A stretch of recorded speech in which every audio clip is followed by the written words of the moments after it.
I really thought I had seen it all, but my goodness, do things only get worse? This is the story about how a single individual nearly embezzled $30,000 while being employed by Dynamic. This is crazy. Let's get into it. I know you guys probably don't care, but I've been throwing up non-stop in the past 24 hours, so if I do seem a little bit low energy, that's the reason. I'm still making this video, so hopefully it's still enjoyable. Alright, so I was just scrolling. I never expect for things to be as cut and dry as they are, and there are a couple of things that make this a little bit more interesting, but for the most part, it is just 100% tried and true embezzlement. And this is coming from Dynamics Touring and Promotions Director, Johnathan. And the only positive light I will give to him is that he has ran a lot of events that I presume to have been ran very well. But there's a big asterisk that we need to talk about, and that would be the Masters at Bud Hill, scheduled for October 18th through the 20th. And you may be looking at your calendar being like, okay, why is there controversy if that's not for another month? Well, it has been canceled. And you may be asking, why was it canceled? Well, in Johnathan Ray's own words, as a tournament director managing the finances under the brand Grassroots Disc Golf, I am broken and embarrassed to have to tell you all this. I am canceling the 2024 Masters at Bud Hill. I tried every way I could think of, and then typos, to salvage this, and I alone am responsible. I used Masters money to fund events and vending fees in the beginning of the season after not working through the winter. I have done this each year, and as the season goes on, the money gets replaced. This was not the case this year. Through some personal medical issues, higher costs, and much lower participation in our sport, I just couldn't catch up. It has been a horrible financial year, bad enough that I'm having to file for bankruptcy. I'm beyond embarrassed and broken that I'm letting so many friends and loved ones down. This has nothing to do with the Danielles or Bud Hill.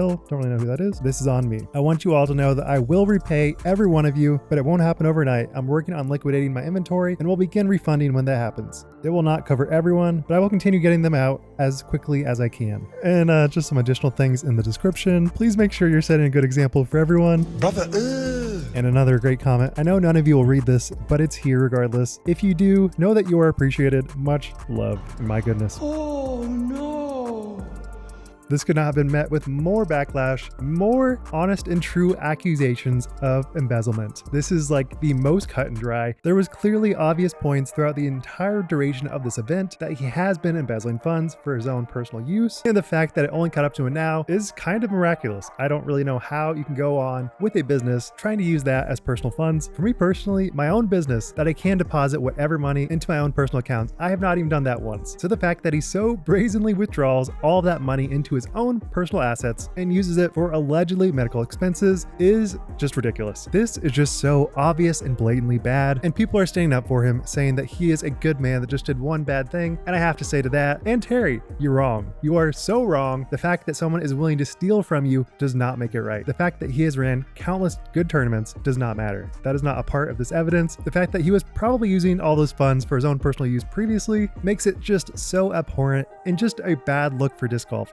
So if you want to elevate your disc golf game, look no further than Vessi's Stormburst. I have been loving these shoes. I literally walked 40 plus miles in them at Worlds, and I have already played countless rounds in them, and I love them. With their breathability and weatherproof build, they'll keep you dry under any condition. So if you want to snag your own at 15% off, go to vessi.com/wildruns to save 15% off your first purchase. And oh yeah, did I mention Isaac Robinson, two-time world champ, was wearing them as he secured his second world title. So with that, let's get back to the crazy controversy. And I just want to expand a little bit on that notion about him repaying everyone. I don't trust that. I do not trust anything that has not been done. And if you look at the comments, which are very telling because this is the people that actually paid for this tournament, that was $150. And if you add up the total registered players, waitlisted players times 150, you get $30,000. Wow. Are you kidding me?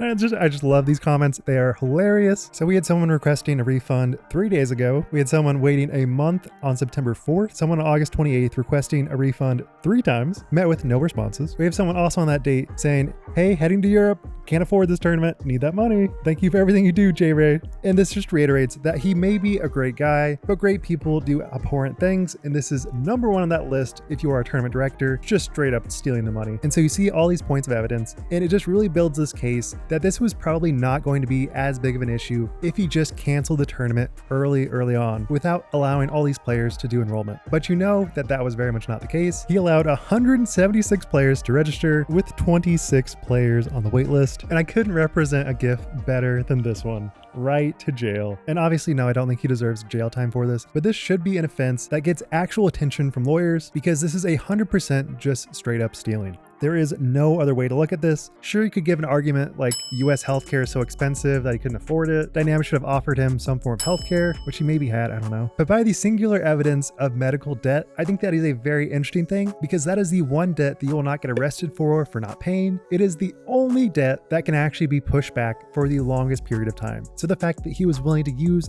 tournament money for an expense that you do not have to pay in that current moment is very telling that maybe that was not the case. Maybe he had other expenses that he did not want to disclose until he had the auspice of medical debt. And to add on to that, the notion that he had to file bankruptcy, that's not relevant. That does not justify the means. And I just want to reiterate that this is so ridiculous that another mainstream brand had a huge tournament related controversy on the basis of funds being not allocated in the correct way. And if you want to see that video, click here. It adds a lot more context to the whole situation. And I gotta say, this is a generational crash out. I don't think we've ever seen a crash out on this level in disc golf. Now, this is so much worse than the other tournament director that had cut payouts for a certain event. That was like 2 out of 10 bad in comparison to this, because this is straight up stealing, because effectively there is no event. There is nothing you can even do. There is no event you can go to. It is all just not happening. It is totally canceled, and your refund is maybe going to happen, but probably not, just based on the notion of how this all went down. But like so many of the comments said, this is a felony and he is straight up admitting to embezzlement. And just because he has done this for countless years and that money gets replenished, that is just not moral, and that only incriminates him more. So it is honestly hard to see that Terry Miller was willing to post this comment in regard to this whole situation. I can only imagine the challenges you're faced with right now, and I don't envy said struggles. Anyone talking shit about you doesn't know you or how big your heart is. What you can do to help, let me know. Plenty of people do have your back, and you will get through this. And Terry, I know you have good intentions on that, but that is the biggest load of BS I've ever seen. If anyone I knew stole $150 from a friend or family member, I would be livid. So the fact that he was willing to do this to 200 people is, once again, I'm going to say this a lot, abhorrent. It has no justification, and it is truly an act of cowardice. He literally said in his own words, this is not projection, this is his own words, he used the Masters money after not working through the winter. He literally didn't work, and he thought it would be okay to utilize that money for future personal expenses. Under nobody's moral code is that acceptable, and it creates a serious sense of mistrust and doubt on Terry's sense of morality. But honestly, I'm forever going to be a lover of Terry, even if that is kind of a crazy thing to say. And I thought to myself, this sounds eerily familiar to another situation, obviously bigger stakes, and that would be the Fyre Festival. And so I just wanted to bring up a couple of comparisons that I thought were kind of apt. If you are not familiar or don't recall, this was like the monumentally huge concert by William McFarlane, which had 80 investors and $24 million funded to it, and it was all horribly canceled because there was no event. He just straight up lied to all the investors about how big of an event, how awesome it would be, how many cool artists are going to show up, and like none of it was actually real. And on October 11th, 2018, he was sentenced to 6 years in prison, and he had to forfeit all 26 million. And so obviously the scale and scope is totally different, but I think the general rule still applies. This tournament director was given a lot of money for the singular event that I want to reiterate, I haven't said it yet, it is an A tier Masters event. This is by no means just some flex start. This is not a C tier, which makes it all so much worse, because that means that every single player had to pay $150 for an event that will never happen. And looking at the state law for Tennessee, assuming that he is liable, which he may not be, because it was under the name Grassroots Disc Golf, and I don't know if that's like actually a company. I couldn't find anything about it. And according to some basic Googling, embezzlement between $10,000 and $60,000 is a Class C felony, which includes a fine of up to $10,000 and imprisonment of 3 to 15 years. And while I honestly don't think jail time should be expected, I do think that fine should definitely be enforced, if not more, with a very strict addendum stating that he must refund all players, because the continued misuse of tournament allocated funds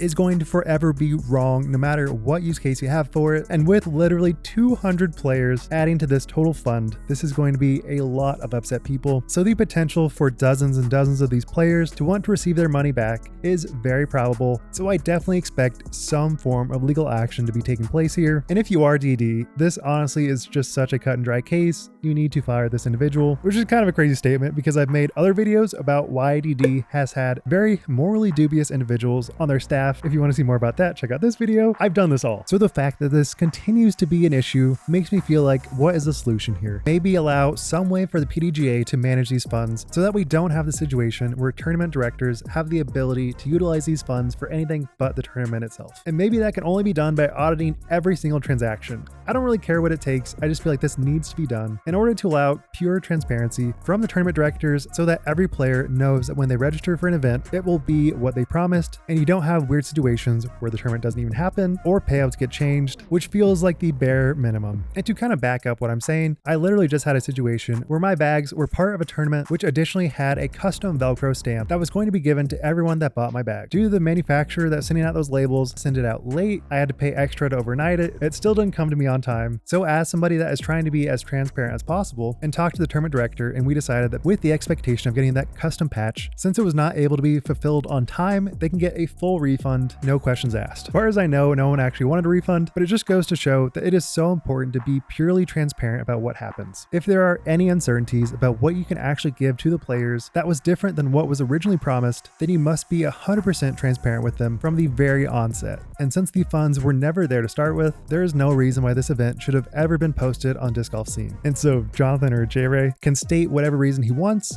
but he knew at that very onset in the past many seasons that it was morally wrong to utilize all of these funds for his own personal use. And just because it caught up with him now does not mean it was acceptable. And so with that, I know I'm getting a little bit wordy here, but what do you think about this whole situation? And do you find his argument about using funds for medical purposes at all valid? I'd love to know. And with that, Wild Runs, signing out, peace.